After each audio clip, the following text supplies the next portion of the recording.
এই পাশে দেখতে পাচ্ছেন রক্তিম দা প্লে বয়। আর আমরা এখন যাচ্ছি মার্কেটে, আর মার্কেটটার লোকেশন হচ্ছে সাহেব বাজার 0 পয়েন্ট, অর্থাৎ এই মসজিদটার হচ্ছে অপোজিটে যে রোডটা এসেছে বাটার মোড়ের দিকে, এইদিকে এখানেই আমরা ঢুকছি। তারপরে ফার্স্টে আমরা বিভিন্ন দোকানে চলে যাই, জিনিসপত্র দেখি, এবং প্রথমে আমরা যেটা করি সেটা হচ্ছে ফুটপাথগুলো দেখতে থাকি এবং ভ্যানের উপরে যে শার্ট প্যান্টগুলো বিক্রি করছে তো সেইগুলো দেখতে থাকি।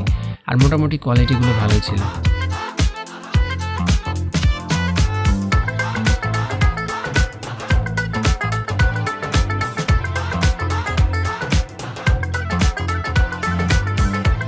বাই দ্য ওয়ে, এখানে আমরা যে জিনিসগুলো করেছি, আমরা হচ্ছে দোকানে গিয়েছি, আবার ফুটপাতে গিয়েছি, আবার দোকানে গিয়েছি, আবার ফুটপাতে গিয়েছি, এবং আমরা একই কোয়ালিটির প্যান্ট খোঁজার চেষ্টা করেছি।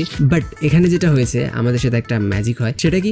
সেটা হচ্ছে যে আমরা দোকানে যে কোয়ালিটির প্যান্ট পাই এবং ফুটপাতে যে কোয়ালিটির প্যান্টগুলো পাই সেগুলো মোটামুটি আমাদের কাছে একই লাগে এবং সেম ব্র্যান্ডেরই আমরা পাই। তো আমাদের মনে হয় যে ফুটপাত থেকে নেওয়া বেটার।